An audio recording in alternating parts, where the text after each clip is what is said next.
जय हिंद मेरे प्यारे दोस्तों, स्वागत है एक बार फिर से आपके अपने YouTube चैनल स्टडी प्लेटफॉर्म में। दोस्तों आज के इस वीडियो में हम लोग KGS IAS के प्रैक्टिस सेट नंबर 12 को देखने वाले हैं, जो कि हमारा मॉडर्न हिस्ट्री से रिलेटेड पार्ट 2 वीडियो है। दोस्तों इस वीडियो में हम लोग मॉडर्न हिस्ट्री से रिलेटेड 150 महत्वपूर्ण क्वेश्चंस को देखेंगे, जो कि 17th BPSC के लिए काफ़ी ज़्यादा इंपॉर्टेंट रहने वाला है। इससे पिछले वाले वीडियो में हम लोगों ने दोस्तों प्रैक्टिस सेट नंबर 11 को देखा था, जिसमें हम लोगों ने मॉडर्न हिस्ट्री के पार्ट 1 को देखा था और 150 महत्वपूर्ण क्वेश्चंस को हम लोगों ने उस वीडियो में अच्छे से कवर किया था। तो जिन लोगों ने उस वीडियो को जाकर नहीं देखा है तो प्लेलिस्ट में जाकर उसे देख लें। वीडियो स्टार्ट करने से पहले दोस्तों आपसे एक छोटी सी रिक्वेस्ट है कि अगर आप हमारे चैनल पर पहली बार आए हैं तो चैनल को सब्सक्राइब कर ले, बेल आइकन को प्रेस कर ले, ताकि नए वीडियो की नोटिफिकेशन सबसे पहले आपको मिल सके। साथ ही साथ वीडियो पसंद आए तो प्लीज़ इस वीडियो को ज़्यादा से ज़्यादा लाइक करें और अपने दोस्तों के साथ इसे शेयर करना ना भूलें। और इस वीडियो का जो PDF है आपको मेरे टेलीग्राम चैनल पर मिल जाएगा। टेलीग्राम का जो लिंक है वो डिस्क्रिप्शन बॉक्स में दिया गया है, तो आप वहां से जाकर इस वीडियो की PDF को आसानी से डाउनलोड कर सकते हैं। तो चलिए ज़्यादा ना समय गंवाते हुए सीधा हम क्वेश्चंस की ओर बढ़ते हैं।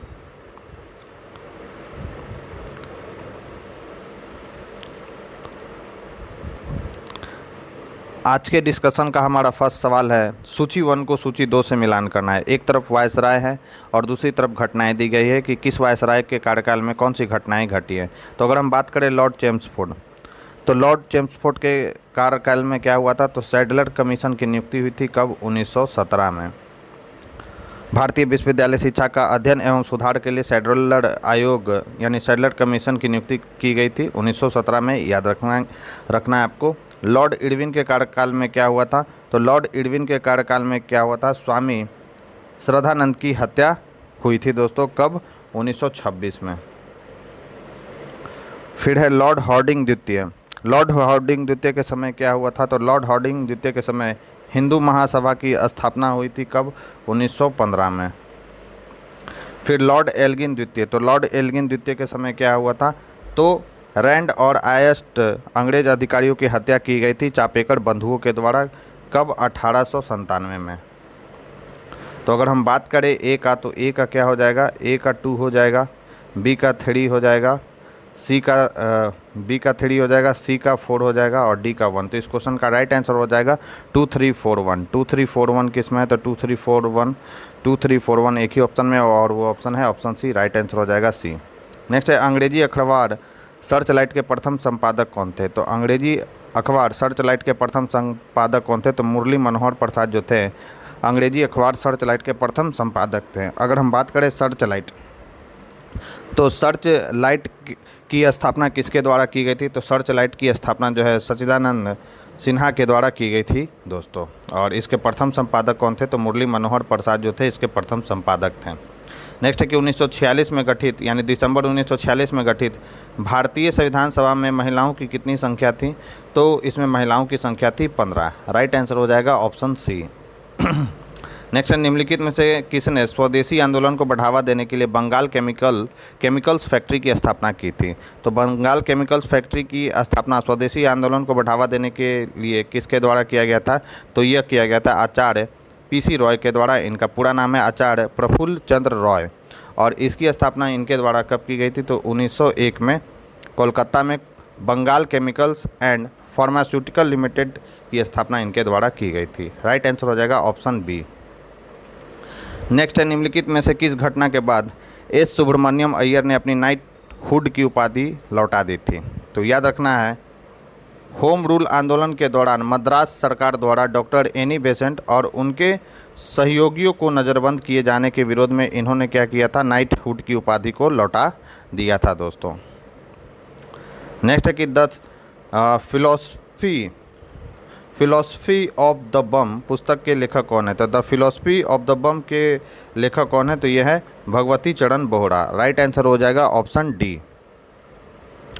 नेक्स्ट है कि किस उदारवादी समाचार पत्र ने सविनय अवज्ञा आंदोलन की आलोचना करते हुए उसे निरर्थक बताया था।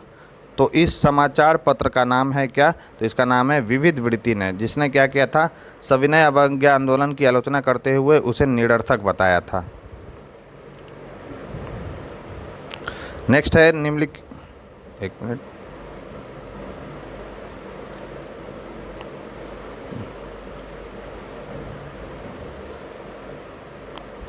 थोड़ा वेट करेंगे दोस्तों।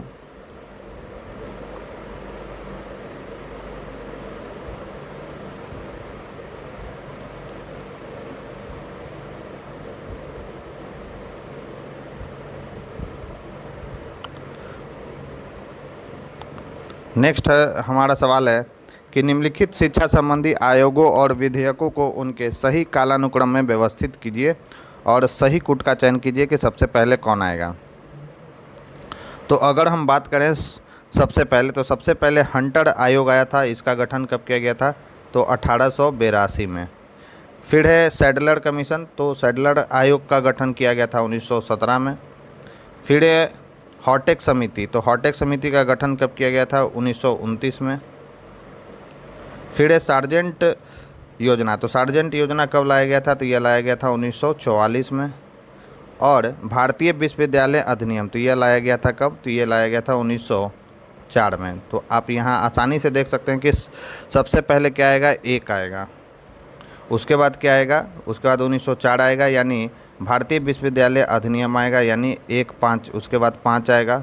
उसके बाद अगर हम देखें तो उसके बाद आएगा 2, उसके बाद क्या आएगा? उसके बाद आएगा दोस्तों हॉटेक समिति, यानी 3, और देन क्या आ जाएगा? हमारा 4 आ जाएगा। तो इसका राइट आंसर हो जाएगा 1, 5, 2, 3, 4। 1, 5, 2, 3, 4 किस में है? तो यह है ऑप्शन सी में। राइट आंसर हो जाएगा ऑप्शन सी। 9 नंबर क्वेश्चन की बात करें तो 9 नंबर हमारा क्वेश्चन है, निम्नलिखित में से किस आंदोलन को वह निर्णायक मोड़ माना जाता है जिसने महात्मा गांधी को भारतीय राजनीति में एक राष्ट्रीय नेता के रूप में स्थापित किया था? तो वह कौन सा आंदोलन था जिसमें महात्मा गांधी को भारतीय राजनीति में एक राष्ट्रीय नेता के रूप में स्थापित किया था? तो इसका नाम है दोस्तों रॉलेट सत्याग्रह। कब हुआ था? तो यह हुआ था 1919 ईस्वी में। चंपारण सत्याग्रह कब हुआ था? 1917 में। खेड़ा सत्याग्रह कब हुआ था? यह हुआ था 1918 में। और असहयोग आंदोलन कब हुआ था? यह हुआ था 1920 में। नेक्स्ट है लोथियन समिति किससे संबंधित है? तो लोथियन समिति संबंधित है भारतीय मताधिकार और चुनावी प्रतिनिधित्व पर सिफारिश से संबंधित है लोथियन समिति। राइट आंसर हो जाएगा ऑप्शन बी। नेक्स्ट क्वेश्चन है कि भारतीय स्वतंत्रता अधिनियम 1947 को ब्रिटिश सम्राट की शाही स्वीकृति की स्थिति को प्राप्त हुई थी? तो इसकी शाही स्वीकृति प्राप्त हुई थी दोस्तों 18 जुलाई 1947 को। अगर हम बात करते हैं भारतीय स्वतंत्रता अधिनियम 1947 को, तो 3 जून 1947 को माउंटबेटन योजना की घोषणा हुई थी, याद रखेंगे ये पॉइंट।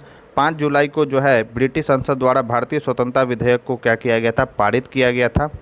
और 18 जुलाई को जो है अधिनियम को शाही स्वीकृति मिली और यह कानून बन गया। और यह लागू कब किया गया था? तो यह लागू किया गया था 15 अगस्त 1947 को। नेक्स्ट है, निम्नलिखित में से किसने तीसरे गोलमेज सम्मेलन में भाग लिया था? तीसरे गोलमेज सम्मेलन में किसने किसने भाग लिया था, ये आपसे पूछा जा रहा है। तो इसमें भाग लिया था B.R. अम्बेडकर ने, तेज बहादुर सप्रू ने, मोहम्मद इकबाल ने, ये तीनों ने इसमें भाग लिया था।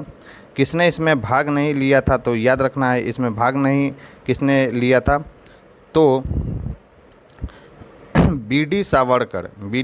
सावरकर और अरुणा आसिफ अली ने इसमें भाग नहीं लिया था। पुरुषोत्तम दास ठाकुर दास जो थे ये भी तीसरे गोलमेज सम्मेलन में शामिल थे। तो राइट आंसर की बात करें तो इसका राइट आंसर क्या हो जाएगा? इसका राइट आंसर हो जाएगा 1, 2, 3 और 5। इसका राइट आंसर हो जाएगा 1, 2, 3, 5। तीसरा गोलमेज सम्मेलन कब हुआ था? तो तीनों गोलमेज सम्मेलन याद रखना है 30, 31, 32। तो 32 में हुआ था तीसरा गोलमेज सम्मेलन। इसका राइट आंसर हो जाएगा 1, 2, 3, 5। 1, 2, 3, 5 किस में है?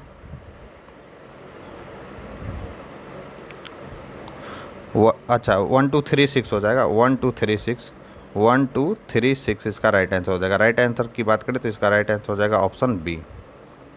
नेक्स्ट है, भारतीय राष्ट्रीय कांग्रेस के लखनऊ अधिवेशन के संदर्भ में निम्नलिखित कथनों पर विचार कीजिए। कौन सा कथन सही है ये आपको पहचानना है। पहला है कि इसकी अध्यक्षता अंबिका चरण मजूमदार ने की थी, बिल्कुल सही है। गोखले और सुरेंद्र नाथ बनर्जी की मृत्यु ने नरमपंथियों और गणपंथियों के एकीकरण को सुगम बनाया, तो यह स्टेटमेंट गलत है। गोपाल कृष्ण गोखले और फिरोज शाह मेहता जैसे उदारवादियों की मृत्यु ने भारतीय राष्ट्रीय कांग्रेस के भीतर उदारवादियों और गणपंथियों के एकीकरण के लिए महत्वपूर्ण प्रतिरोध को क्या किया था, समाप्त कर दिया था। सुरेंद्र नाथ बनर्जी नहीं होगा यहाँ पर, इनके जगह क्या होगा, फिरोज शाह मेहता होगा। एनी बेसेंट और तिलक ने नरमपंथी और गर्मपंथियों के एकीकरण के लिए सक्रिय रूप से कार्य किया, तो यह स्टेटमेंट बिल्कुल इसमें सही दिया गया। राइट आंसर हो जाएगा 1 और 3 इसमें बिल्कुल सही होगा।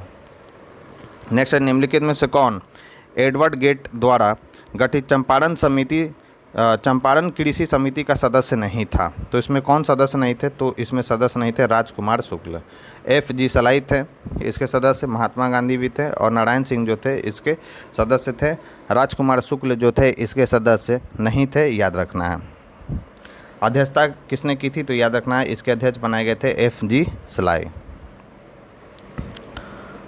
नेक्स्ट हमारा सवाल है कि अखिल भारतीय ट्रेड यूनियन कांग्रेस की स्थापना किस वर्ष हुई थी? तो अखिल भारतीय ट्रेड यूनियन कांग्रेस की स्थापना हुई थी दोस्तों 1920 ईस्वी में। 31 अक्टूबर 1920 ईस्वी को all India trade union Congress की स्थापना की गई थी। और इसके पहले अध्यक्ष कौन बनाए गए थे? तो लाला लाजपत राय जो थे इसके प्रथम अध्यक्ष बनाए गए थे, जबकि दीवान चमन लाल को इसका पहला महासचिव नियुक्त किया गया था अखिल भारतीय ट्रेड यूनियन कांग्रेस का। तो ये इंपॉर्टेंट फैक्ट्स है, ध्यान में रखना है। नेक्स्ट 1922 में गया में भारतीय राष्ट्रीय कांग्रेस का कौन सा अधिवेशन आयोजित किया गया था? तो 1922 में जो गया में भारतीय राष्ट्रीय कांग्रेस का अधिवेशन हुआ था वो कौन सा था? तो याद रखना यह था 37वां अधिवेशन। और इसकी अध्यक्षता किनके द्वारा की गई थी? तो चित्तरंजन दास के द्वारा इसकी अध्यक्षता की गई थी दोस्तों। जालियांवाला बाग हत्याकांड की जांच के लिए ब्रिटिश सरकार द्वारा कौन सी समिति का गठन या गठित की गई थी? तो जालियांवाला बाग हत्याकांड के लिए ब्रिटिश सरकार के द्वारा हंटर समिति का गठन किया गया था दोस्तों। राइट आंसर हो जाएगा ऑप्शन ए। 18 नंबर क्वेश्चन की बात करें तो 18 नंबर क्वेश्चन है कि 1910 में भारतीय स्त्री महामंडल की पहली बैठक कहाँ आयोजित हुई थी?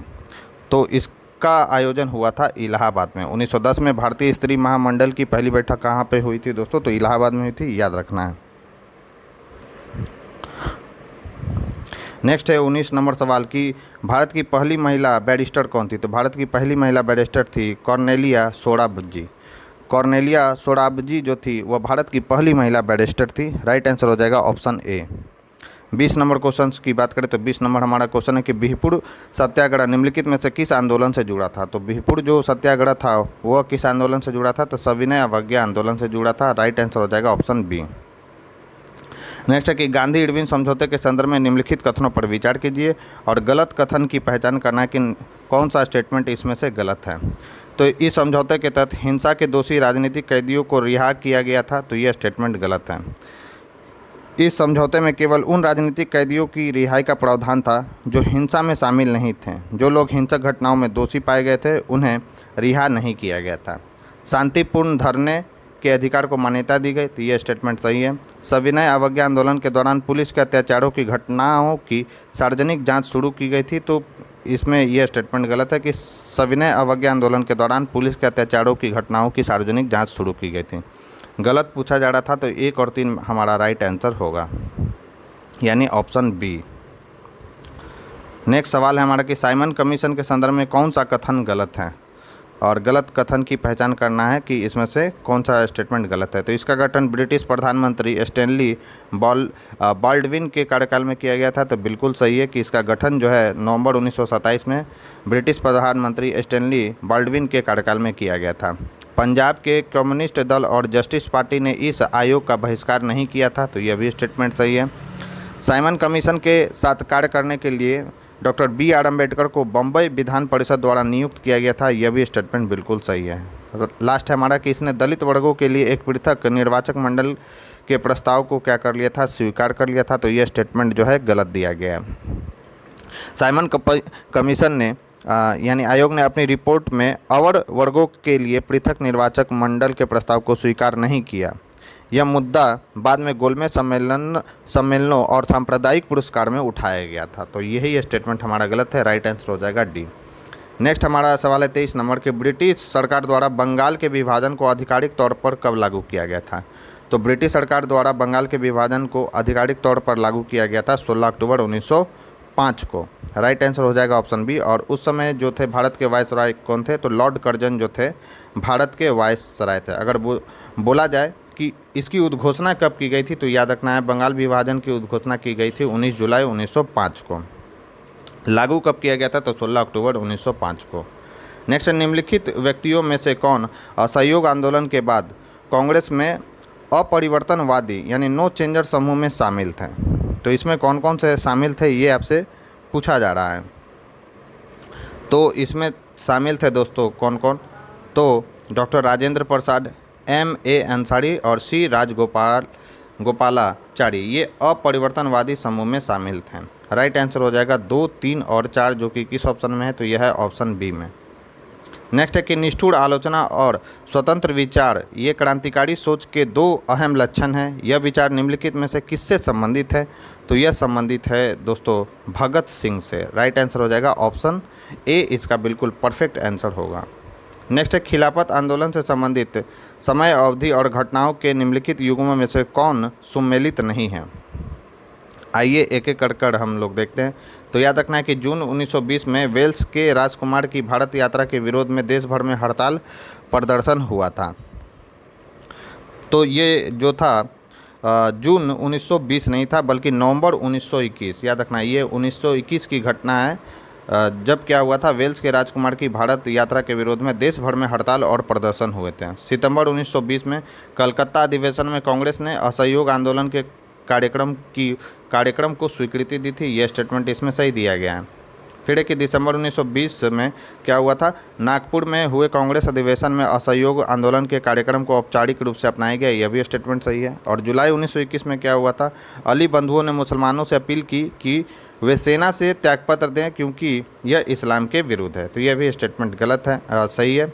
राइट आंसर क्या था इसका, राइट आंसर हो जाएगा ऑप्शन ए। 27 नंबर क्वेश्चन है हमारा कि रॉलेट अधिनियम 1919 के संबंध में निम्नलिखित कथनों पर विचार कीजिए और सही कथन कौन सा है ये आपको बताना है। तो पहला है कि इस अधिनियम के माध्यम से बंदी प्रत्यक्षीकरण के अधिकार को निलंबित कर दिया गया। तो यह स्टेटमेंट बिल्कुल सही है। दूसरा है हमारा कि इस अधिनियम के माध्यम से सरकार को बिना किसी मुकदमे और दोष सिद्धि के किसी भी व्यक्ति को जेल में डालने का अधिकार प्राप्त था। तो ये भी स्टेटमेंट सही है रॉलेट एक्ट के बारे में। फिर तीसरा है हमारा कि रॉलेट अधिनियम 1919 के विरोध में रविन्द्रनाथ टैगोर ने अपनी नाइटहुड की उपाधि लौटा दी थी। तो रॉलेट एक्ट के में नहीं लौटाया था रविन्द्रनाथ टैगोर ने अपनी नाइटहुड की उपाधि, बल्कि जालियांवाला बाग जब हत्याकांड हुआ था तो उस समय रविन्द्रनाथ टैगोर ने ब्रिटिश सरकार के द्वारा जो नाइटहुड की उपाधि उनको दी गई थी वो उन्होंने क्या किया था, लौटा दिया था। राइट आंसर की बात करें तो इसका राइट आंसर हो जाएगा 1 और 2। नेक्स्ट है कि असहयोग आंदोलन के दौरान कलकत्ता में नेशनल कॉलेज का प्रधानाध्यापक किसे नियुक्त किया गया था। तो याद रखेंगे कि असहयोग आंदोलन के दौरान कलकत्ता में नेशनल कॉलेज का प्रधानाध्यापक किसे नियुक्त किया गया था, तो यह नियुक्त किया गया था सुभाष चंद्र बोस को। राइट आंसर हो जाएगा ऑप्शन बी। नेक्स्ट है कि केरल में हुए वाइकोम सत्याग्रह का क्या उद्देश्य था। तो केरल में हुए वाइकोम सत्याग्रह का उद्देश्य था निम्न जातियों को मंदिरों में प्रवेश की अनुमति देना। राइट आंसर हो जाएगा ऑप्शन बी।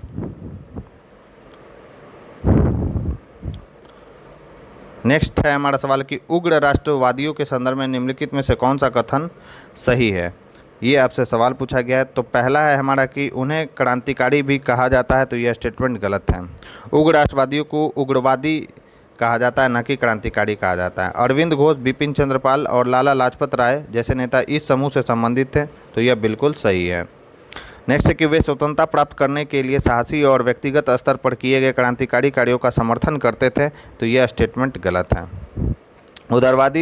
उदारवादियों जो लोग के अधिकारों को सुरक्षित करने के लिए संवैधानिक साधनों और सरकार के साथ सहयोग में विश्वास करते थे। याद रखेंगे राइट आंसर हमसे पूछा जा रहा था, तो इसका केवल 2 ही आंसर सही होगा। नेक्स्ट है कि किसने भारतीय राष्ट्रीय कांग्रेस को लोगों का एक सूक्ष्म अल्पसंख्यक कहा था। तो यह कहा गया था किसके द्वारा, तो यह कहा गया था लॉर्ड डफरिन के द्वारा। क्या कहा था कि यह लोगों का एक सूक्ष्म अल्पसंख्यक है भारतीय राष्ट्रीय कांग्रेस। राइट आंसर हो जाएगा ऑप्शन सी। नेक्स्ट है भारतीय परिषद अधिनियम 1892 के संबंध में निम्नलिखित कथनों पर विचार कीजिए और कौन सा कथन सही है ये आपको बताना है। तो पहला है कि इसके माध्यम से केंद्रीय और प्रांतीय विधान परिषदों में अतिरिक्त सदस्यों की संख्या में वृद्धि की गई। यह स्टेटमेंट सही है। बढ़ाकर कितना कर दिया था, तो यह 10 से 16 गैर सरकारी सदस्य हो सकते हैं इसमें, जबकि पहले यह कितना था, 6 से 10 था। इसके माध्यम से प्रतिनिधित्व के सिद्धांत को लागू किया गया, जिससे नगरपालिकाओं और वाणिज्य मंडलों जैसी संस्थाओं से सिफारिशों के आधार पर सदस्य चुने जा सकें। यह भी स्टेटमेंट सही है भारत परिषद अधिनियम 1892 के संबंध में। नेक्स्ट है कि इसके माध्यम से सदस्यों को बजट पर मतदान करने का अधिकार प्रदान किया गया, तो यह स्टेटमेंट यहाँ पर गलत है, इसमें ऐसा कोई भी प्रोविज़न नहीं था। राइट आंसर हो जाएगा ऑप्शन बी। नेक्स्ट है कि पाबना किसान आंदोलन के संदर्भ में, किसान विद्रोह के संदर्भ में निम्नलिखित कथनों पर विचार कीजिए और कौन सा स्टेटमेंट सही है, ये आपसे पूछा जा रहा है।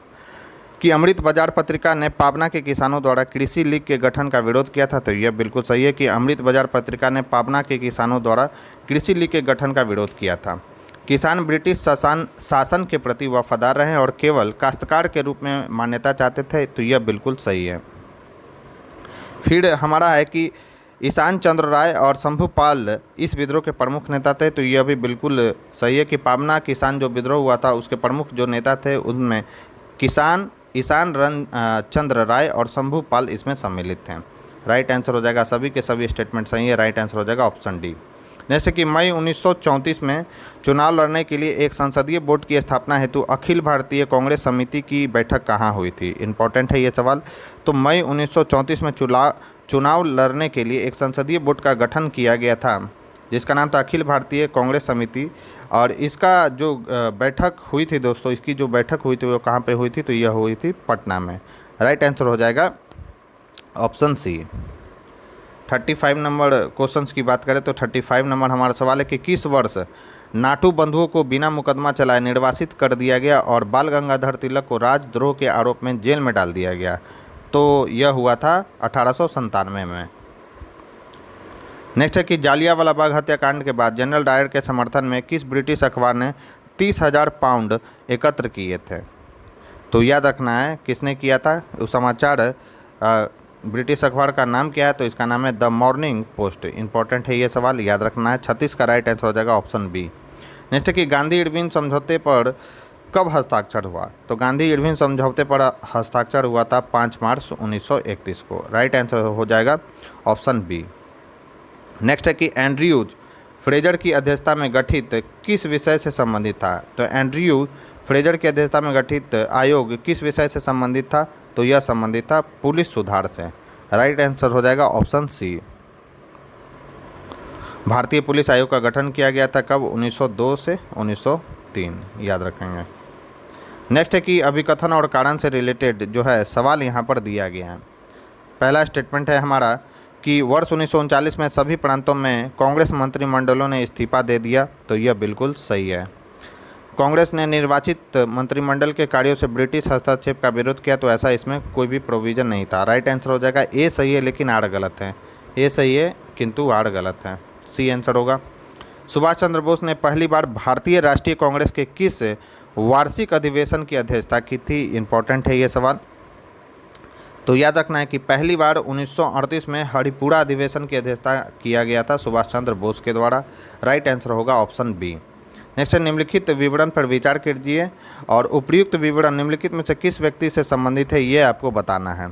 तो पहला है हमारा कि उन्होंने मैजनी, गैरीबॉल्डी, शिवाजी और श्री कृष्ण की जीवनी लिखी। उन्होंने अमेरिका में इंडियन होम लीग की स्थापना की। वे सेंट्रल असेंबली के लिए भी निर्वाचित हुए थे। तो यह स्टेटमेंट किसके बारे में बोला जा रहा है, तो यह स्टेटमेंट बोला जा रहा है लाला लाजपत राय के बारे में। राइट आंसर हो जाएगा ऑप्शन बी।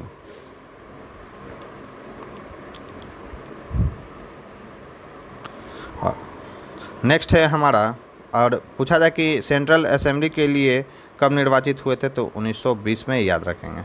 आगे बढ़ते हैं। 42 नंबर क्वेश्चन, सूची 1 को सूची 2 से मिलान करना है।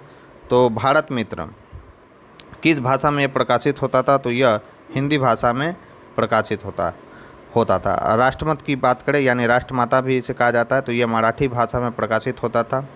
फिर है प्रजामित्र, तो प्रजामित्र जो होता था यह गुजराती भाषा में, और नायक जो था वह बंगाली भाषा में।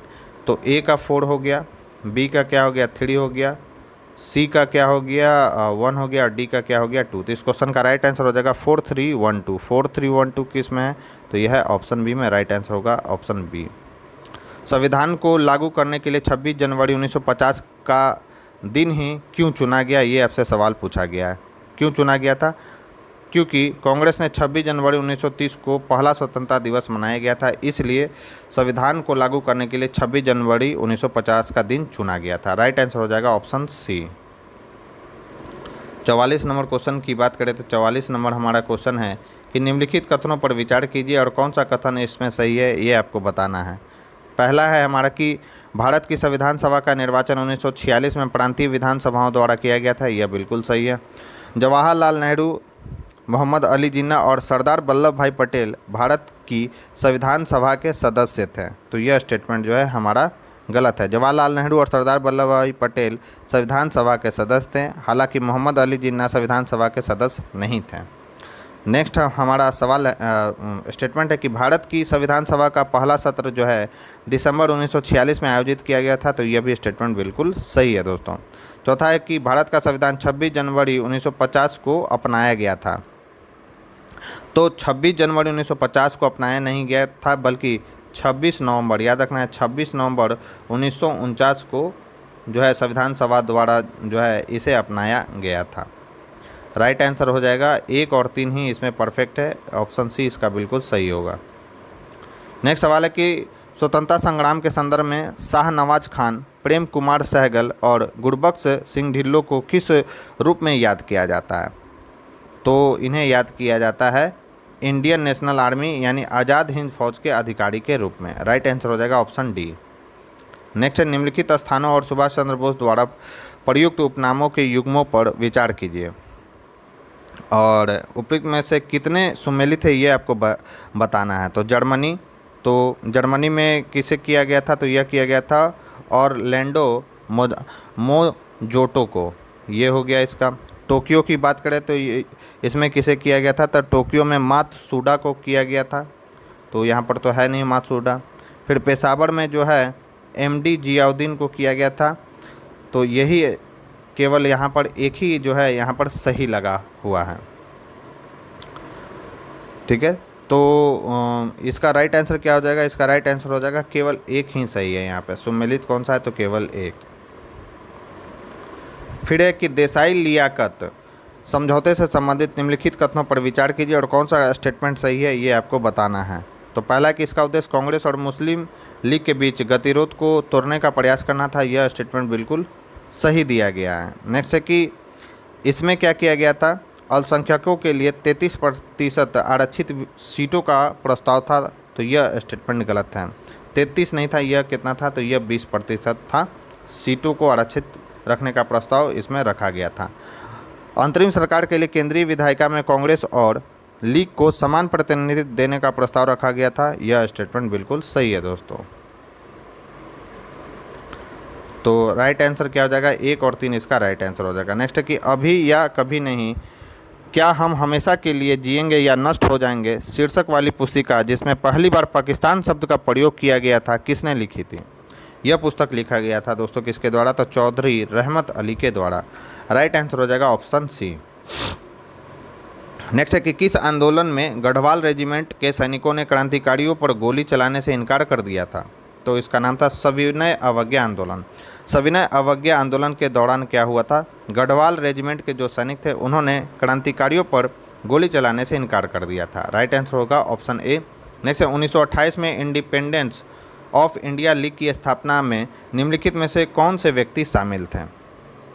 ये सवाल आपसे पूछा गया, तो इसमें शामिल थे कौन कौन? तो जवाहरलाल नेहरू इसमें शामिल थे, सुभाष चंद्र बोस शामिल थे, और कौन शामिल थे? तो इसमें श्रीनिवास अयंगर इसमें शामिल थे। आचार्य नरेंद्र देव, जयप्रकाश नारायण जो थे इंडिपेंडेंस ऑफ इंडिया लीग में शामिल नहीं थे। राइट आंसर हो जाएगा 1, 2, 5, जो कि किस ऑप्शन में है? तो यह है ऑप्शन ए में। बढ़ते हैं अपने नेक्स्ट क्वेश्चन की ओर, जो कि हमारा 51 नंबर क्वेश्चन है। क्वेश्चन है कि गदर पार्टी के संदर्भ में निम्नलिखित कथनों पर विचार कीजिए, कौन सा स्टेटमेंट सही है, ये आपको बताना है। तो आइए एक एक कर देखते हैं। पहला है कि गदर पार्टी का उद्देश्य भारत में सशस्त्र विद्रोह करना था, यह स्टेटमेंट सही है। इसका प्रभाव केवल भारत तक सीमित नहीं रहा बल्कि यह पूर्वी और दक्षिण पूर्वी एशियाई क्षेत्रों तक भी फैल गया था, तो यह भी स्टेटमेंट जो है यहाँ पर सही दिया गया है। राइट आंसर हो जाएगा ऑप्शन सी।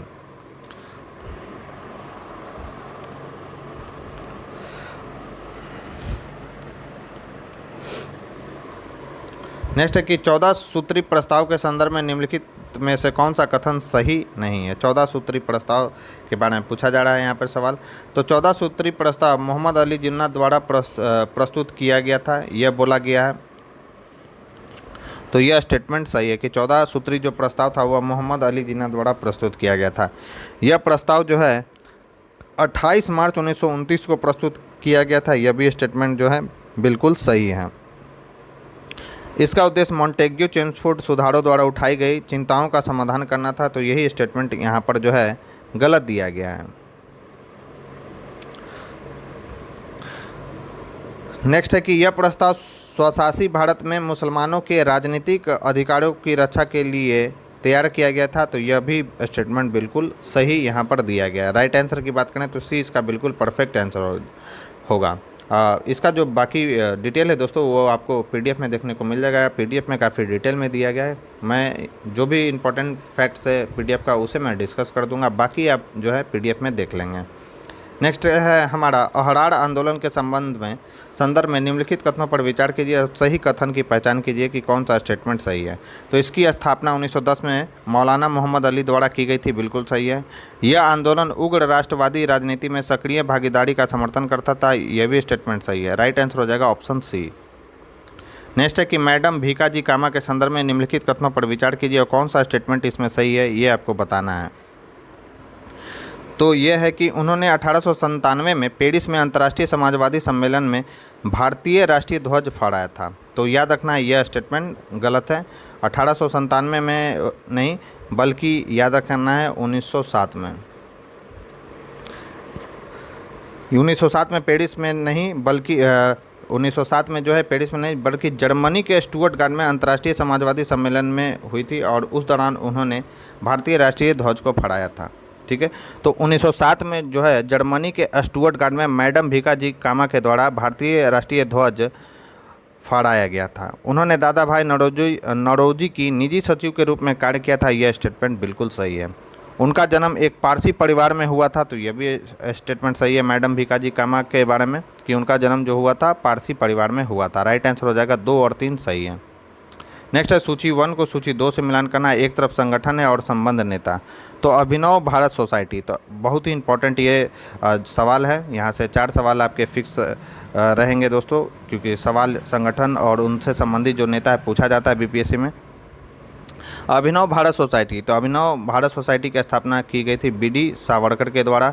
अनुशीलन समिति की स्थापना की गई थी। संबंध नेता इससे कौन संबंधित थे, तो ये श्री अरविंद घोष इससे संबंधित थे। गदर पार्टी से कौन थे, तो लाला हरदयाल थे। और स्वराज पार्टी से कौन थे, तो सी आर दास थे, यानी चित्तरंजन दास थे।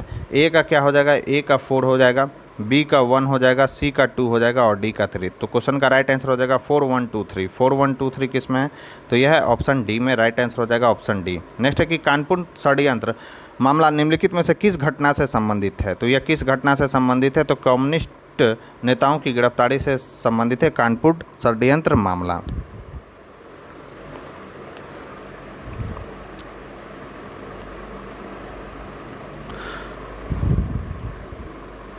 नेक्स्ट है कि मार्च 1940 में रामगढ़ में एक एंटी कॉम्प्रोमाइज कॉन्फ्रेंस यानी समझौता विरोधी सम्मेलन का आयोजन निम्नलिखित में से किसके नेतृत्व में किया गया था।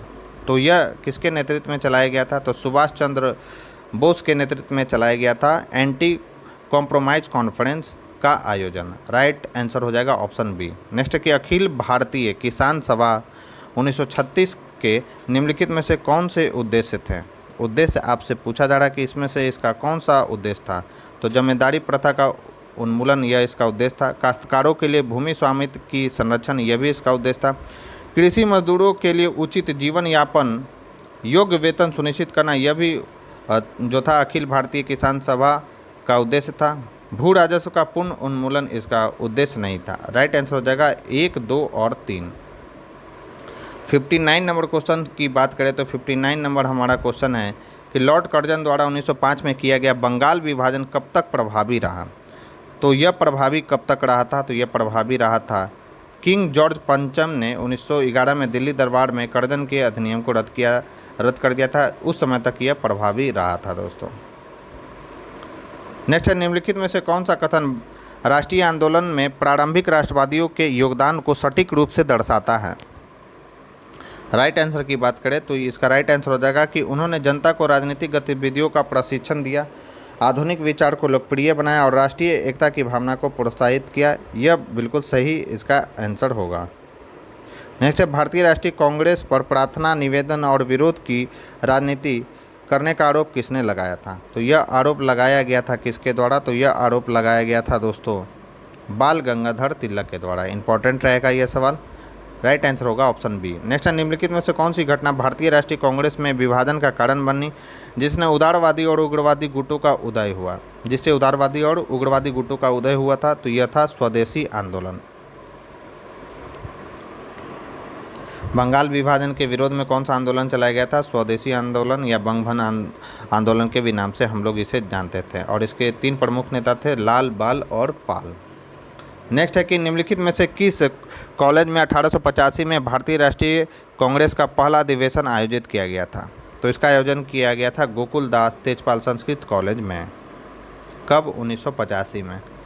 नेक्स्ट है, निम्नलिखित में से किसने 1888 में यूनाइटेड इंडियन पैट्रियाटिक एसोसिएशन की स्थापना की थी? इंपॉर्टेंट है ये सवाल। तो इसकी स्थापना की गई थी सर सैयद अहमद खां के द्वारा। यूनाइटेड इंडियन पैट्रियटिक एसोसिएशन का गठन किया गया था सर सैयद अहमद खां के द्वारा। कब? 1888 में। नेक्स्ट है कि दांडी मार्च के दौरान कौन सा विदेशी पत्रकार गांधी जी के साबरमती आश्रम में रुका था और धर्षणा में पुलिस की ज्यादतियों पर रिपोर्टिंग की थी? ये अच्छा सवाल है। राइट आंसर हो जाएगा, यह किया था वेब मिलर ने। नेक्स्ट है कि बर्खास्त भूमि आंदोलन के संदर्भ में निम्नलिखित कथनों पर विचार कीजिए और कौन सा स्टेटमेंट इसमें सही दिया गया है ये आपको पहचानना है। पहला कि यह आंदोलन जमींदारों और बर्खास्त भूमि से काश्तकारों को बेदखल किए जाने के विरोध में शुरू किया गया था, तो यह बिल्कुल सही है। दूसरा स्टेटमेंट है हमारा कि इस आंदोलन का नेतृत्व स्वामी सहजानंद सरस्वती और किसान सभा ने किया था, तो यह भी स्टेटमेंट बिल्कुल सही है। तीसरा है कि यह आंदोलन काश्तकारों के हितों में कोई समझौता करवाने में जो है असफल रहा था, तो असफल नहीं, यह जो है समझौता कराने में सफल रहा था दोस्तों। राइट आंसर हो जाएगा ऑप्शन ए। 1 और 2 ही केवल सही हैं। नेक्स्ट है कि रानी गाय दिन लियो के संदर्भ में कौन सा कथन सही है?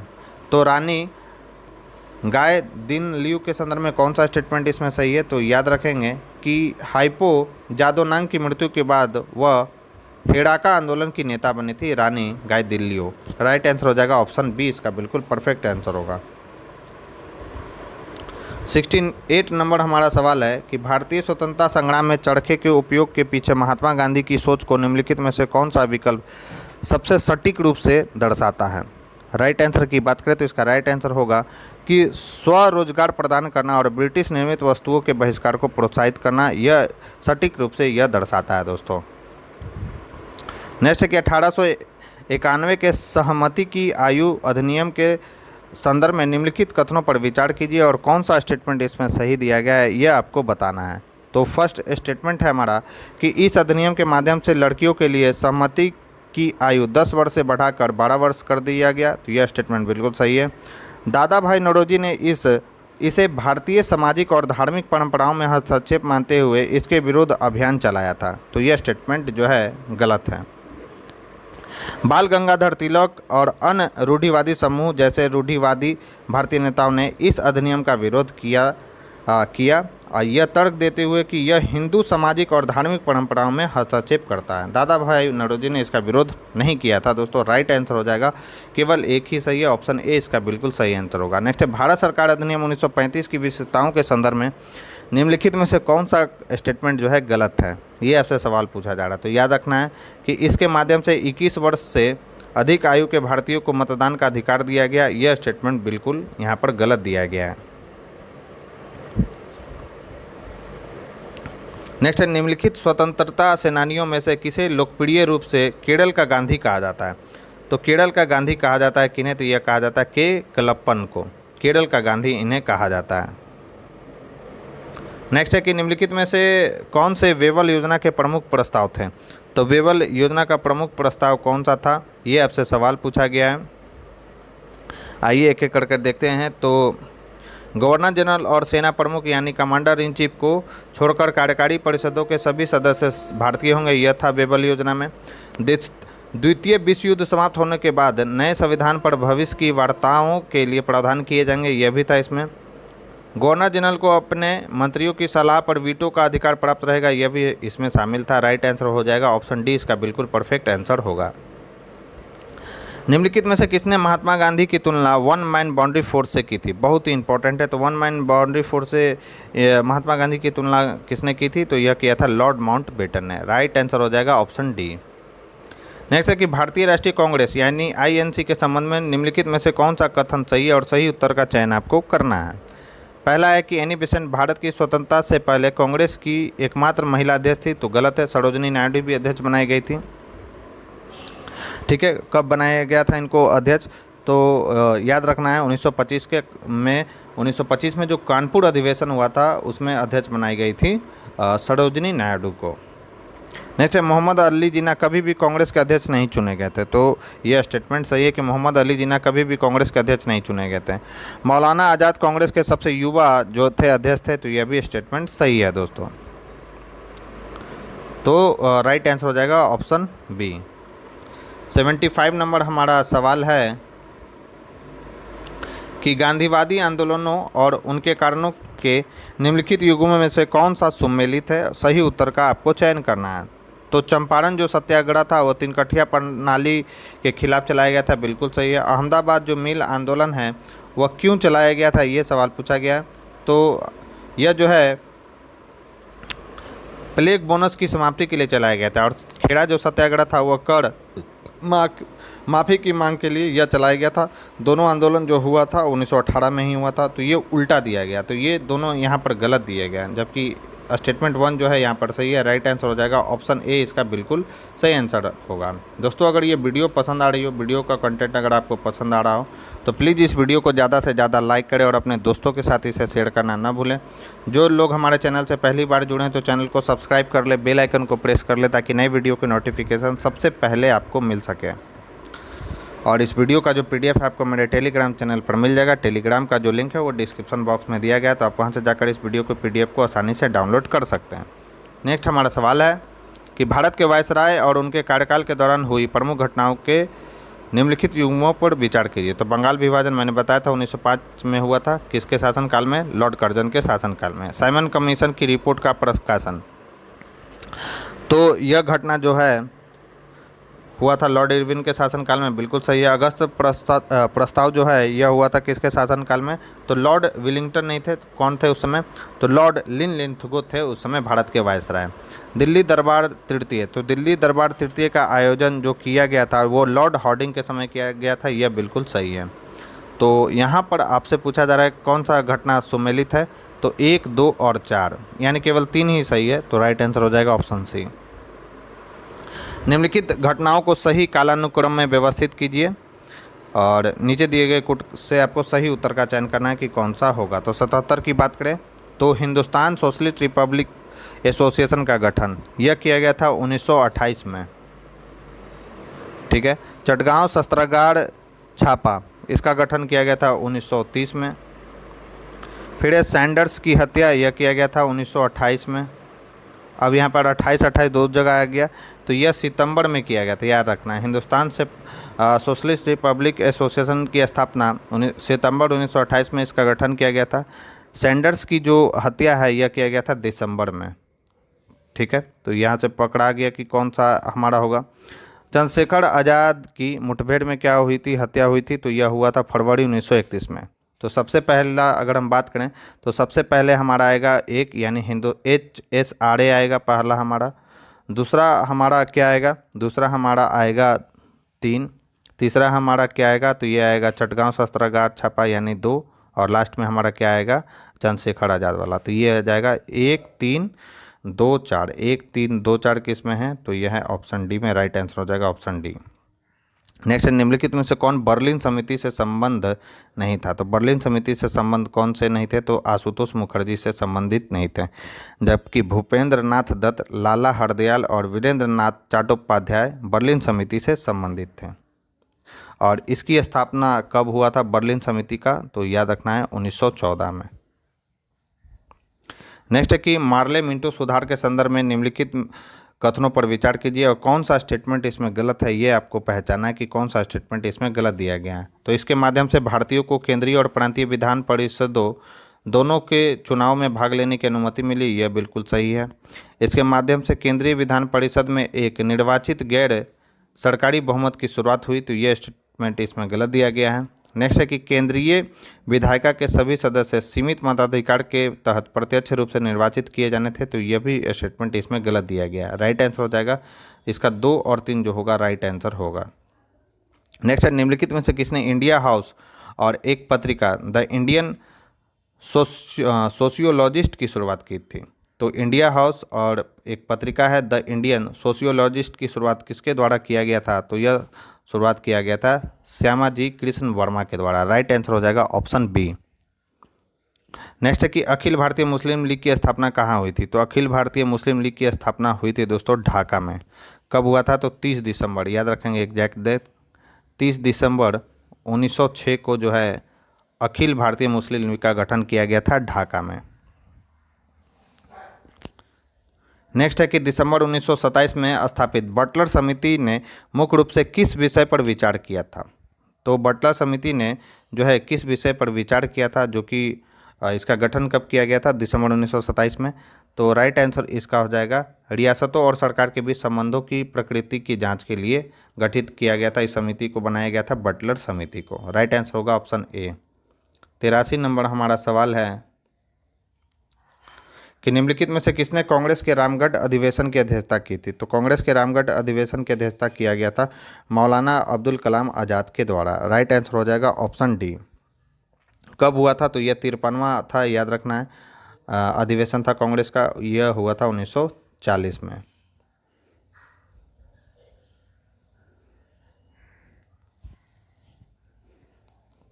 नेक्स्ट है हमारा सवाल कि Indian society of oriental art के संस्थापक कौन थे, तो Indian society of oriental art के संस्थापक थे अविंद्रनाथ टैगोर। बहुत ही इंपॉर्टेंट ये सवाल है, Indian society of oriental art के संस्थापक कौन थे, तो ये थे अविंद्रनाथ टैगोर थे।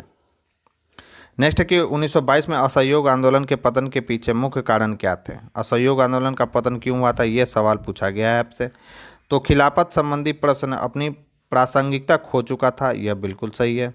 गांधी इरविन समझौते पर हस्ताक्षर, यह स्टेटमेंट गलत है। असहयोग, गांधी इरविन जो समझौता हुआ था वो सविनय अवज्ञा आंदोलन से जुड़ा हुआ है, न कि असहयोग आंदोलन से।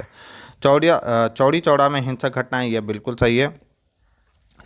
चौड़ी चौड़ा में हिंसक घटनाएं हुई थी जिसके कारण गांधी जी ने असहयोग आंदोलन को वापस ले लिया था। स्वराज पार्टी का गठन, यह भी स्टेटमेंट गलत है। स्वराज पार्टी का गठन से इसका कोई लेना देना नहीं था। स्वराज पार्टी का गठन कब हुआ था, तो स्वराज पार्टी का गठन हुआ था 1923 में।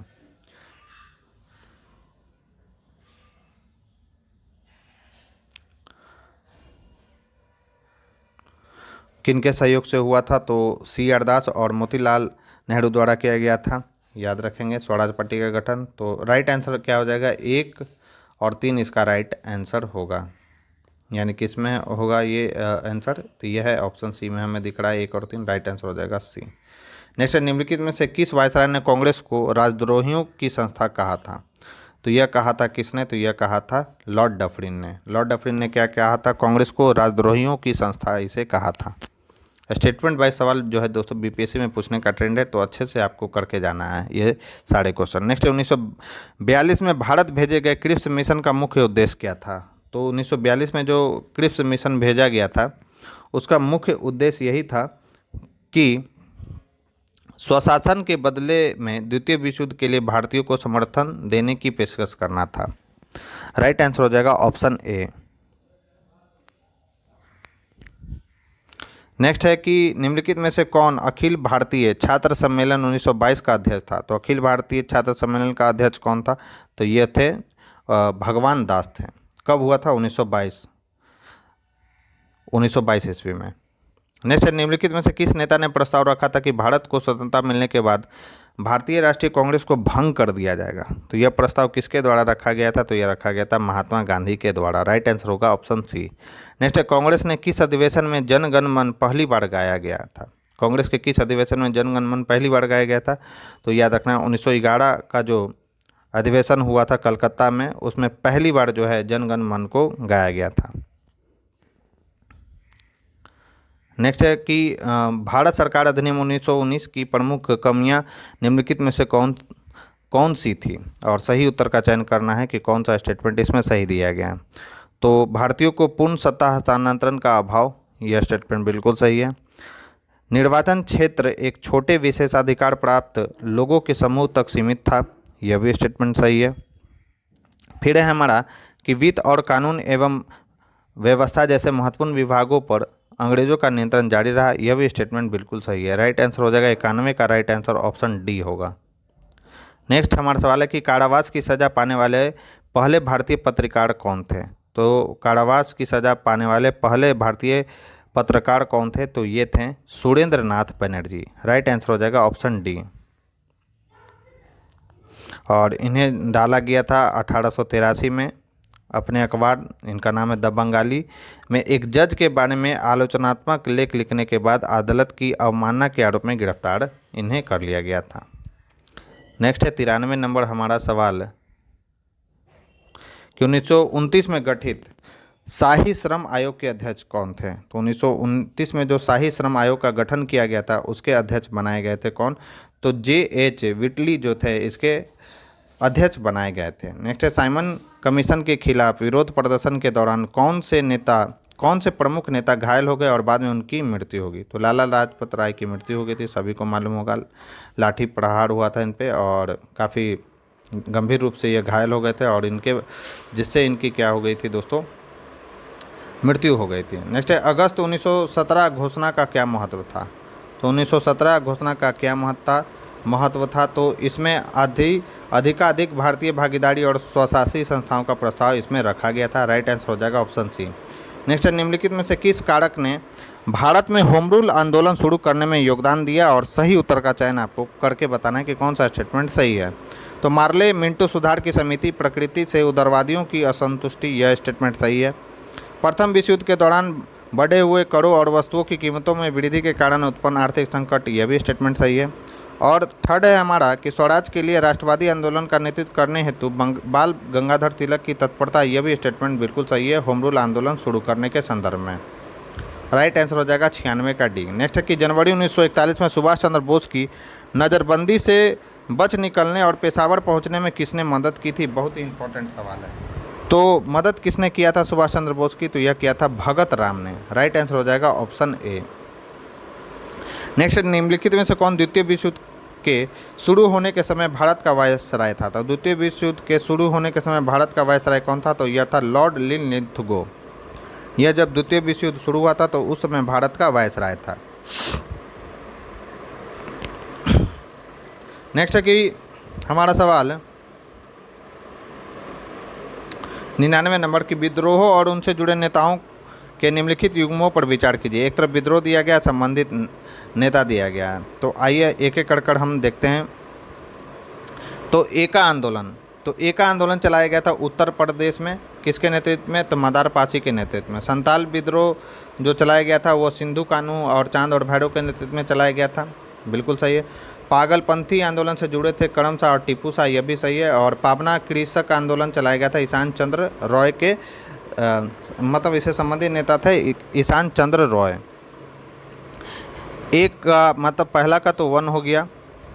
कितने, अच्छा ये यहाँ से पूछा जा रहा है कि कौन सा जो है सुमेलित है इसमें। तो इसमें जो है दोस्तों केवल 1 और 3 ही सुमेलित हैं। तो राइट आंसर हो जाएगा 1 और 3, जो कि किस में है? तो ऑप्शन बी में। महात्मा गांधी ने कोई भी राजनीतिक गतिविधि शुरू करने से पहले किसकी सलाह पर पूरे भारत की यात्रा की थी? राइट आंसर हो जाएगा गोपाल कृष्ण गोखले की सलाह पर।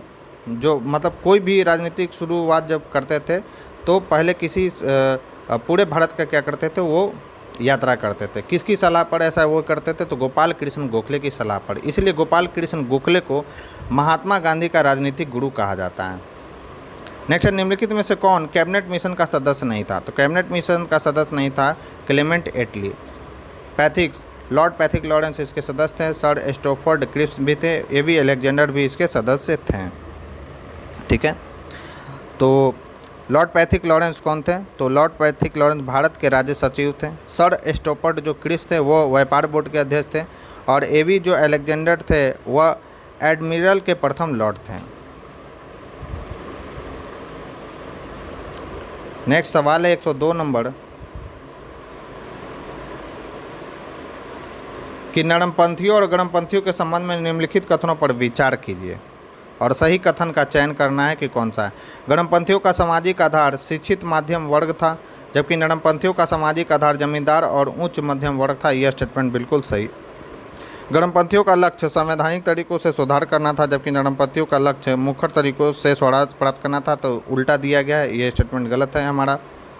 नेक्स्ट है कि गरमपंथी मुख्यतः ब्रिटिश राज्य के प्रति वफादारी का दावा करते थे, जबकि नरमपंथी इसे सख्ती से अस्वीकार करते थे। तो यह भी स्टेटमेंट गलत दिया गया। राइट आंसर हो जाएगा, केवल एक ही सही है। भारत छोड़ो आंदोलन निम्नलिखित में से किसकी विफलता के जवाब में शुरू किया गया था? ये आपसे सवाल पूछा गया है। तो याद रखना है क्रिप्स मिशन जो कि 1942 में आया था, उसकी असफलता के बाद भारत छोड़ो आंदोलन को चलाया गया था। राइट आंसर होगा ऑप्शन सी। नेक्स्ट है प्रथम विश्व युद्ध में गांधी जी की प्रतिक्रिया के संबंध में निम्नलिखित कथन में से कौन सा स्टेटमेंट जो है कथन सही है, ये आपसे पूछा जा रहा है। तो राइट आंसर इसका हो जाएगा कि उन्होंने युद्ध में भाग लेने के लिए अंग्रेजों द्वारा भारतीयों की भर्ती का समर्थन किया था। यह स्टेटमेंट बिल्कुल सही है। भारतीय राष्ट्रीय कांग्रेस की स्थापना के समय भारत का वायसराय कौन था? इजी सवाल है। तो उस समय जो भारत के वायसराय थे वो कौन थे? लॉर्ड डफरिन थे। कब गठन किया गया था, स्थापना की गई थी कांग्रेस का? तो 1885 में। नेक्स्ट है भारतीय राष्ट्रीय कांग्रेस के अध्यक्ष चुने जाने वाले पहले यूरोपीय कौन थे? तो सर जॉर्ज यूल जो थे वह पहले यूरोपीय थे भारतीय राष्ट्रीय कांग्रेस के अध्यक्ष चुने जाने वाले। ये जो थे सर जॉर्ज यूल वो पहले यूरोपीय थे। 106 और ये कब चुने गए थे? तो 1888 में इलाहाबाद में जो भारतीय राष्ट्रीय कांग्रेस का अधिवेशन हुआ था उसके अध्यक्ष बनाए गए थे सर जॉर्ज यूल। और ये पहले यूरोपीय थे जिन्हें भारतीय राष्ट्रीय कांग्रेस का अध्यक्ष चुना गया था। नेक्स्ट है कि अगस्त प्रस्ताव के संबंध में निम्नलिखित कथनों पर विचार कीजिए और गलत कथन की पहचान करना है कि कौन सा स्टेटमेंट गलत है। तो इसमें भारतीयों के बहुमत के साथ वायसराय की कार्यकारी परिषद का विस्तार करने का प्रावधान था। बिल्कुल सही है। इसमें प्रावधान किया गया कि अल्पसंख्यकों की सहमति के बिना भविष्य में कोई भी संविधान नहीं अपनाया जाएगा। यह भी स्टेटमेंट बिल्कुल सही है। तीसरा स्टेटमेंट है हमारा कि भारतीय राष्ट्रीय कांग्रेस ने इस प्रस्ताव को अस्वीकार कर दिया क्योंकि इसमें पूर्ण स्वतंत्रता का प्रावधान नहीं था। तो यह भी स्टेटमेंट सही है अगस्त प्रस्ताव के बारे में। राइट आंसर हो जाएगा। गलत पूछा जा रहा था तो कोई भी स्टेटमेंट गलत नहीं है यहाँ पे। नेक्स्ट है कि भारतीय राष्ट्रीय कांग्रेस के किस अधिवेशन में भारत छोड़ो आंदोलन पारित किया गया था? तो याद रखना है कि बॉम्बे अधिवेशन में भारत छोड़ो प्रस्ताव पारित किया गया था। दोस्तों भारतीय राष्ट्रीय कांग्रेस के बॉम्बे में जो अधिवेशन हुआ था उसमें भारत छोड़ो प्रस्ताव पारित किया गया था। कब हुआ था? तो भारत छोड़ो आंदोलन तो 8 अगस्त 1942 को हुआ था। ठीक है, अधिवेशन में शुरू किया गया था इसको। नेक्स्ट है निम्नलिखित में से कौन भारतीय राष्ट्रीय कांग्रेस के संस्थापक थे? तो भारतीय राष्ट्रीय कांग्रेस के संस्थापक थे A.O. ह्यूम थे। नेक्स्ट है भारत सरकार अधिनियम 1935 निम्नलिखित में से किस सिफारिश का परिणाम था? तो याद रखना है किस सिफारिश का परिणाम था। तो याद रखना है यह था गोलमेज सम्मेलन की सिफारिश का यह परिणाम था। 30 से 32 तक जो 3 गोलमेज सम्मेलन हुए थे उसी का परिणाम था भारत सरकार अधिनियम 1935। 111 नंबर हमारा सवाल है कि निम्नलिखित में से कौन इंडियन नेशनल कॉन्फ्रेंस के मुख्य वास्तुकार कौन थे? मुख्य वास्तुकार कौन थे? ये आपसे सवाल पूछा गया है इंडियन नेशनल कॉन्फ्रेंस के। राइट आंसर हो जाएगा सुरेंद्र नाथ बनर्जी और Anand Mohan Bose. Indian National Conference के जो थे वो मुख्य वास्तुकार थे।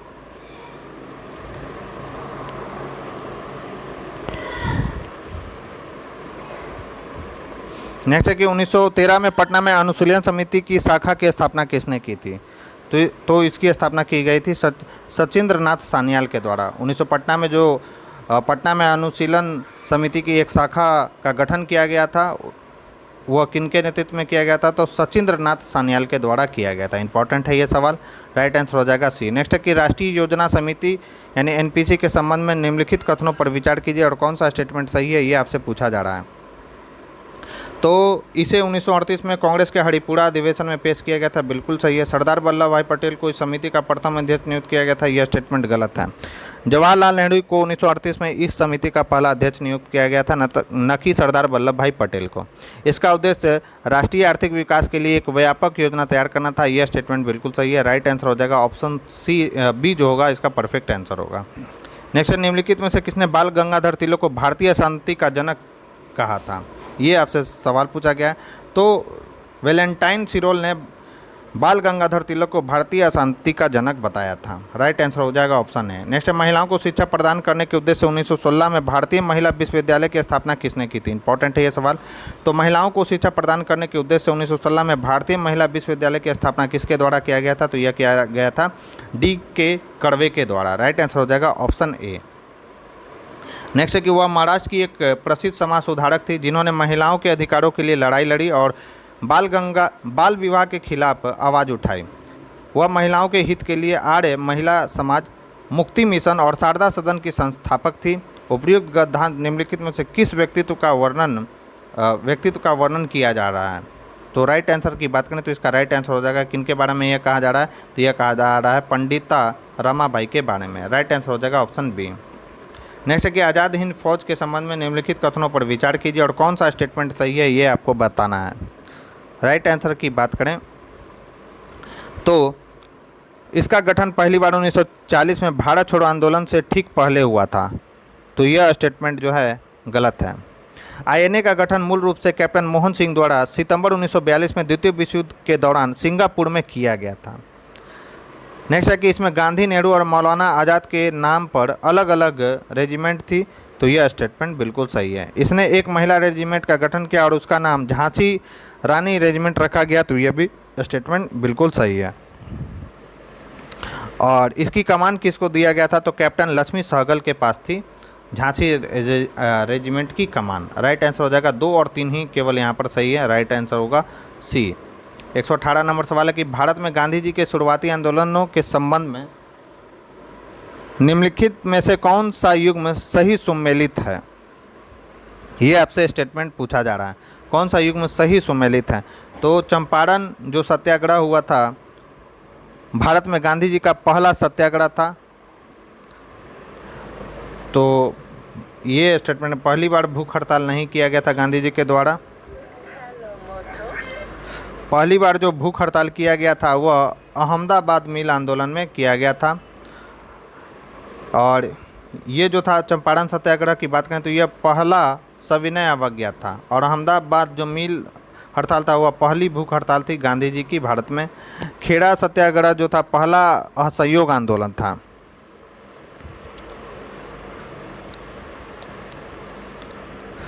लेकिन यह जो था खेड़ा सत्याग्रह यह पहला असहयोग आंदोलन नहीं था दोस्तों, ठीक है। तो यहाँ पे कोई भी स्टेटमेंट जो है सही नहीं दिया गया है, तो राइट आंसर 118 का क्या होगा? कोई भी स्टेटमेंट सही नहीं है। राइट आंसर हो जाएगा डी। नेक्स्ट है 119 नंबर हमारा सवाल है कि कांग्रेस के निम्नलिखित अधिवेशनों को कालानुक्रम में व्यवस्थित कीजिए और सही उत्तर का चयन आपको करना है। हरिपुरा अधिवेशन यह हुआ था कब? 1938 में। फैजपुर अधिवेशन तो फैजपुर हुआ था 1936 में। रामगढ़ अधिवेशन अभी हम लोगों ने देखा था 1940 में। और त्रिपुरी अधिवेशन यह कब हुआ था? 1939 में। तो आप आसानी से लगा सकते हैं इसका राइट आंसर क्या हो जाएगा?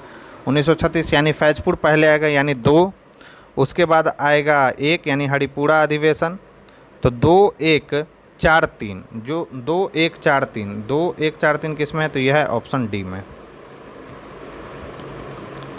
नेक्स्ट है 120 नंबर सवाल की कांग्रेस के किस अधिवेशन के दौरान पंजाब भारत नौजवान सभा द्वारा गांधी जी को काले झंडे दिखाए गए थे? राइट आंसर इसका हो जाएगा, राइट आंसर हो जाएगा कराची अधिवेशन के दौरान पंजाब भारत नौजवान सभा के द्वारा गांधी जी को काले झंडे दिखाए गए थे। राइट आंसर होगा ऑप्शन सी। और कब हुआ था? तो 1931 में।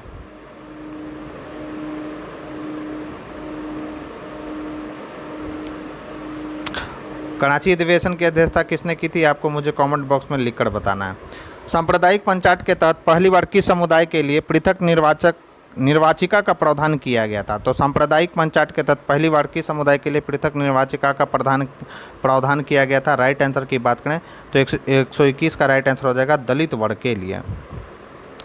सांप्रदायिक पंचायत कब आया था? तो 1932 में आया था। ब्रिटिश प्रधानमंत्री रैमजे मैकडॉनल्ड द्वारा घोषित किया गया था सांप्रदायिक पंचायत को। नेक्स्ट, निम्नलिखित में से किसे हिंदुस्तान रिपब्लिक एसोसिएशन का प्रचार सचिव चुना गया था? तो हिंदुस्तान रिपब्लिक एसोसिएशन का प्रचार सचिव जो नियुक्त किया गया था या चुना गया था, वो किसे चुना गया था? तो यह चुना गया था भगवती चरण बोहरा को। नेक्स्ट, निम्नलिखित में से कौन सा 1931 के गांधी इरविन समझौते का प्रावधान था? पहला है हमारा कि तटीय क्षेत्रों में नमक बनाकर बेचने का अधिकार, यह इसमें शामिल नहीं था। प्रदर्शनकारियों की भूमि को अस्थायी रूप से जब्त करना, यह भी इसमें शामिल नहीं था। राइट आंसर हो जाएगा आपातकालीन अध्यादेशों को वापस लेना, यह इसमें गांधी इरविन समझौते में का प्रावधान था दोस्तों। राइट आंसर हो जाएगा 123 का राइट आंसर हो जाएगा ऑप्शन सी। नेक्स्ट है कि 1932 में पूना समझौते की मध्यस्थता और उसे सुगम बनाने में किसने महत्वपूर्ण भूमिका निभाई थी? तो इसमें महत्वपूर्ण भूमिका निभाया गया था किसके द्वारा? तो सी राजगोपालाचारी और मदन मोहन मालवीय के द्वारा इसमें महत्वपूर्ण भूमिका निभाई गई थी। राइट आंसर हो जाएगा ऑप्शन बी।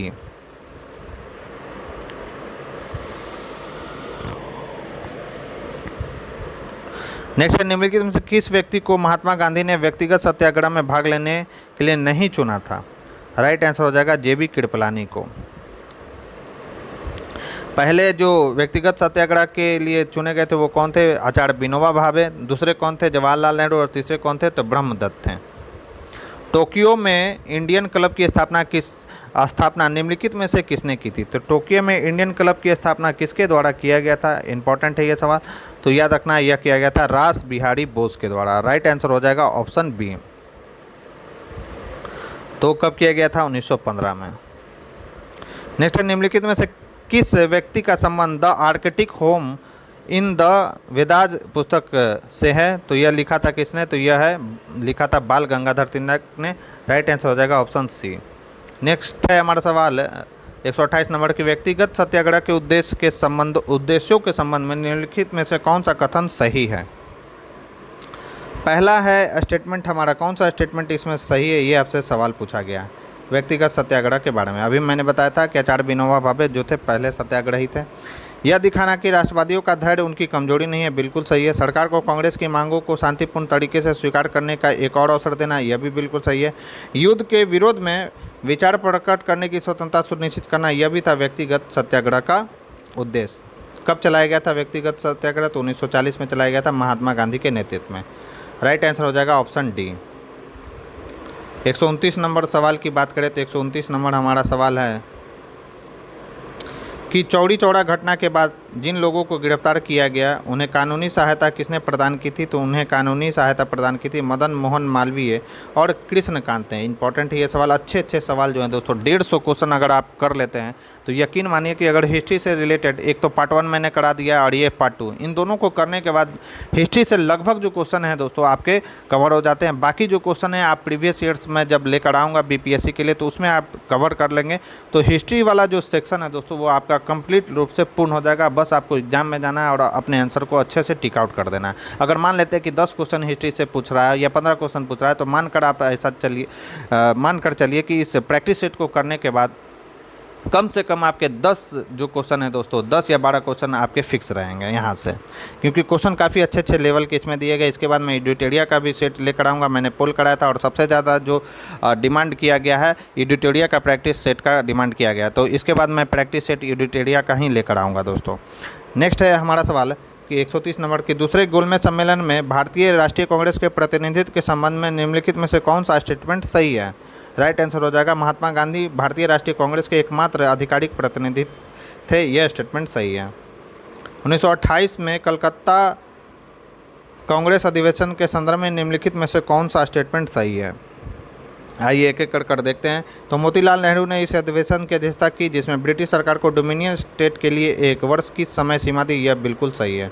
नेहरू रिपोर्ट ने डोमिनियन स्टेट का समर्थन किया लेकिन नेहरू और बोस ने पूर्ण स्वतंत्रता की मांग की, तो यह भी स्टेटमेंट जो है सही है। कांग्रेस ने अधिवेशन के बाद तुरंत सविनय अवज्ञा आंदोलन शुरू करने का संकल्प रखा, ऐसा नहीं था। कांग्रेस ने सत्र के तुरंत बाद सविनय अवज्ञा आंदोलन शुरू करने का संकल्प नहीं लिया था। इसके बजाय इसने 1 साल का अल्टीमेटम दिया और धमकी दी कि अगर उस अवधि के भीतर ब्रिटिशों द्वारा डोमिनियन स्टेट की मांग स्वीकार नहीं की गई तो ही ऐसा आंदोलन शुरू किया जाएगा। वास्तविक सविनय अवज्ञा आंदोलन दिसंबर 1929 में लाहौर सत्र के बाद शुरू हुआ था। नेक्स्ट है कि बारदोली सत्याग्रह कलकत्ता अधिवेशन के प्रस्तावों के प्रत्यक्ष परिणाम के रूप में शुरू किया गया था। तो यह स्टेटमेंट जो है गलत है। बारदोली जो सत्याग्रह था कलकत्ता अधिवेशन का प्रत्यक्ष परिणाम नहीं था। यह 1928 में हुआ था और कलकत्ता में पारित प्रस्तावों से इसका कोई संबंध नहीं था। राइट आंसर हमसे पूछा जा रहा था, तो इसका राइट आंसर क्या हो जाएगा? 1 और 2 ही केवल सही है। 132 नंबर सवाल है कि निम्नलिखित भारतीय राष्ट्रीय कांग्रेस के अध्यक्षों को उनके अध्यक्ष बनने के कालानुक्रम में व्यवस्थित कीजिए। तो सबसे पहले जो है एनी बेसेंट की अगर हम बात करें तो ये 1917 में भारतीय राष्ट्रीय कांग्रेस की अध्यक्ष बनी थी कलकत्ता अधिवेशन में। CR दास की बात करें तो गया अधिवेशन जो हुआ था 1922 में, उसके अध्यक्ष बनाए गए थे। जवाहरलाल नेहरू जो थे, महात्मा गांधी जो थे 1924 में कर्नाटक के बेलगांव में जो अध्यक्ष हुआ था कांग्रेस का अधिवेशन, उसके अध्यक्ष बनाए गए थे।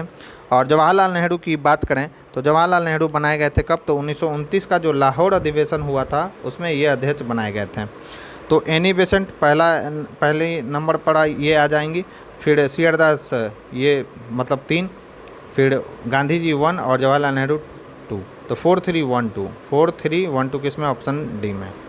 नेक्स्ट है कि 1924 के बेलगांव कांग्रेस अधिवेशन में खादी के उपयोग को प्रदर्शित करने वाला कौन सा नाटक प्रदर्शित किया गया था? अच्छा सवाल है, राइट आंसर हो जाएगा सी। और इसके अध्यक्ष कौन बनाए गए थे? पहली बार जो गांधी जी थे कांग्रेस के अध्यक्ष बने थे, और वो कौन सा अधिवेशन था? तो कांग्रेस का जो था बेलगाम अधिवेशन, जो कि कब हुआ था? 1924 में। राइट आंसर हो जाएगा ऑप्शन सी।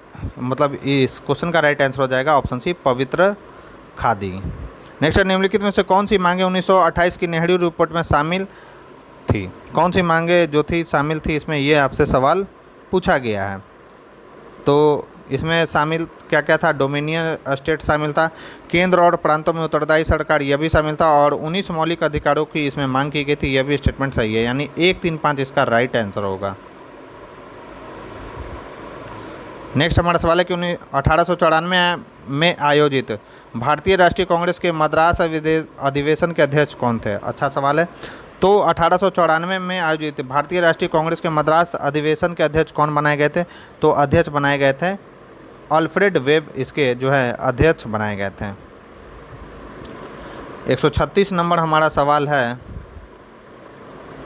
कि जतिन दास के संदर्भ में निम्नलिखित में से कौन सा कथन सही है?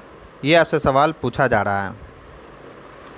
तो याद रखना है कि लाहौर जेल में 63 दिन की भूख हड़ताल के बाद उनकी मृत्यु हो गई थी, यह बिल्कुल सही है।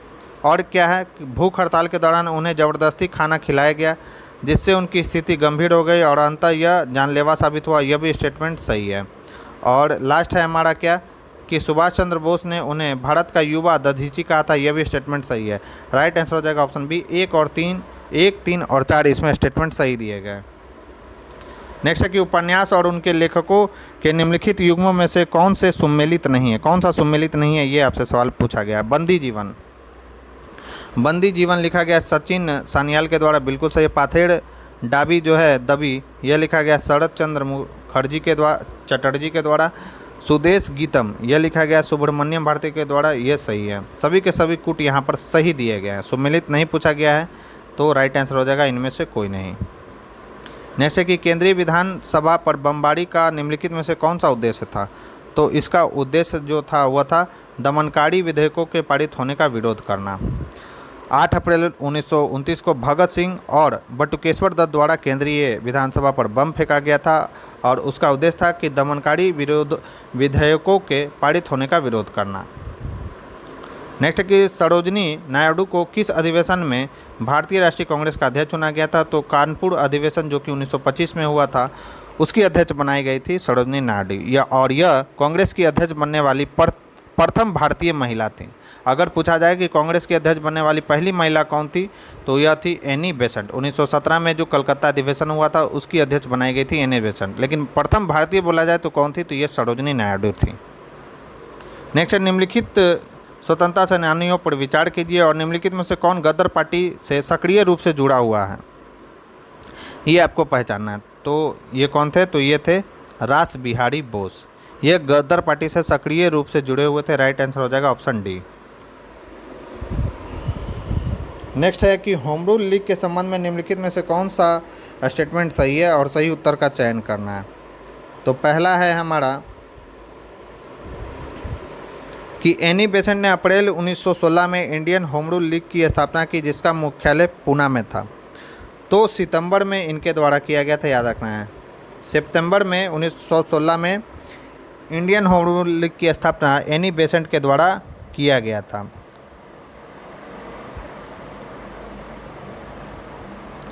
ठीक है, और ये कहाँ किया गया था, जो था जिसमें बॉम्बे शहर भी इसमें शामिल था और जॉर्ज अरुंडेल इसके आयोजन सचिव के रूप में कार्यरत थे।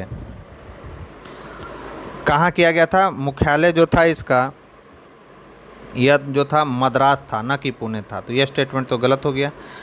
तिलक जी ने सितंबर 1916 में मद्रास में होम रूल लीग की स्थापना की और जॉर्ज अरुंडेल इसके संगठन के सचिव थे। तो यह भी स्टेटमेंट गलत है, उल्टा दिया गया है। राइट आंसर हो जाएगा ना तो एक ना ही दो। किस भारतीय नेता ने रॉलेट एक्ट को काला कानून कहा था, तो यह कहा था महात्मा गांधी ने। नेक्स्ट है, सिद्धांत और संबंधित नेताओं का निम्नलिखित में से कौन सा युग्म सही सुमेलित है। सुरक्षा वॉल्व सिद्धांत। सुरक्षा वॉल्व सिद्धांत किसके द्वारा दिया गया है, तो सुरक्षा वॉल्व जो सिद्धांत है लाला लाजपत राय के द्वारा, बिल्कुल सही है। तड़ित चालक सिद्धांत कहा गया था जी के गोखले के द्वारा और षड्यंत्र सिद्धांत कहा गया था किसके द्वारा, तो आरपी दत्त के द्वारा कहा गया था। केवल एक ही स्टेटमेंट जो है इसमें सुमेलित है। राइट आंसर हो जाएगा 143 का ये। 144 नंबर क्वेश्चन की बात करें तो 144 नंबर हमारा क्वेश्चन है कि केबी हेड गेवाड़ द्वारा राष्ट्रीय स्वयंसेवक यानी आरएसएस की स्थापना कब की गई थी।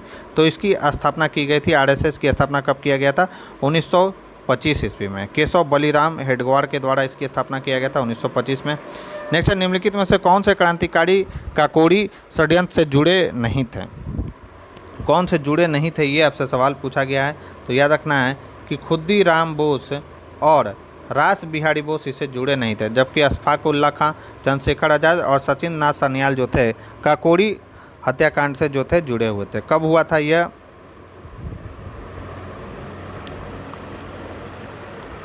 हुआ था 9 अगस्त 1925 को। 2 और 4 इसका परफेक्ट आंसर होगा। Right answer option B.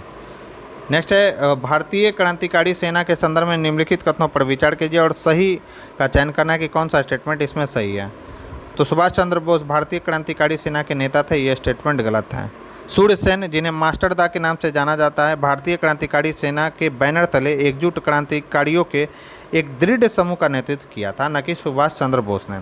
इसका मुख्य उद्देश्य ब्रिटिश शासन के खिलाफ संगठित संघर्ष शुरू करना और उनकी सत्ता को चुनौती देना था। यह स्टेटमेंट बिल्कुल सही है। राइट आंसर हो जाएगा ऑप्शन बी। 147 नंबर सवाल है कि शिमला प्रतिनिधित्व मंडल की मुख्य मांग निम्नलिखित में से कौन सी थी। तो इसकी मुख्य मांग थी दोस्तों मुसलमानों के लिए अलग निर्वाचन क्षेत्र। नेक्स्ट है, निम्नलिखित घटनाओं को कालानुक्रम में व्यवस्थित कीजिए। सूरत विभाजन। सूरत विभाजन सभी को मालूम होगा। गर्म दल और नरम दल में क्या हुआ था, विभाजित हुआ था, और ये कब हुआ था, 1907 में। लखनऊ समझौता कब हुआ था, लखनऊ समझौता हुआ था 1916 में। East India association. East India association की स्थापना 1886 में हुआ था दादा भाई नौरोजी के नेतृत्व में। बंगाल विभाजन को रद्द किया गया था कब, तो यह रद्द किया गया था 1911 में। तो आप देख सकते हैं इसका राइट आंसर क्या होना चाहिए। सबसे पहले आएगा ईस्ट इंडिया एसोसिएशन यानी 3, उसके बाद क्या आएगा, उसके बाद आएगा सूरत विभाजन यानी 1, उसके बाद आएगा बंगाल विभाजन यानी 4। तो 3 1 4 3 1 4 2 इसका राइट आंसर हो जाएगा। ऑप्शन बी इसका बिल्कुल सही होगा। नेक्स्ट है, निम्नलिखित में से किस क्रांतिकारी ने अपनी फांसी की पूर्व संध्या पर दिया गया दूध पीने से इनकार कर दिया। कहा, अब मैं केवल अपनी माँ का दूध ही पीऊँगा। यह किसने कहा था। ऐसे ऐसे क्रांतिकारी जो हैं हमारे देश में हुए थे दोस्तों, आप समझ लीजिए।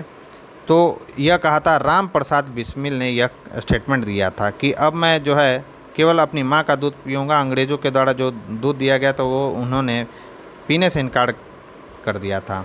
और आज के डिस्कशन का हमारा लास्ट सवाल है कि अरविंद घोष की विस्तृत जीवनी the life's of Sri Aurobindo किसने लिखी थी? तो यह लिखा गया था किसके द्वारा? तो यह लिखा गया था पीटर हिच के द्वारा यह लिखा गया था। तो दोस्तों ये थी हमारी आज की डिस्कशन। इस डिस्कशन में हम लोगों ने दोस्तों टेस्ट 12 में मॉडर्न हिस्ट्री के पार्ट 2 को देखा, जिसमें हम लोगों ने 150 महत्वपूर्ण सवालों को कवर कर लिया है। तो वीडियो पसंद आई हो दोस्तों तो वीडियो को लाइक और अपने दोस्तों के साथ शेयर करना ना भूलें। साथ ही साथ अगर वीडियो पसंद आई हो तो प्लीज़ इस वीडियो को ज़्यादा से ज़्यादा लाइक करें, अपने दोस्तों के साथ इसे शेयर करना बिल्कुल नहीं भूलें। दोबारा मैं रिपीट कर दे रहा हूँ। और इस वीडियो का जो PDF है आपको मेरे टेलीग्राम चैनल पर मिल जाएगा। टेलीग्राम का जो लिंक है डिस्क्रिप्शन बॉक्स में दिया गया है, आप वहाँ से जाकर इस वीडियो के PDF को आसानी से डाउनलोड कर सकते हैं। तो आज के लिए बस इतना ही दोस्तों, थैंक यू।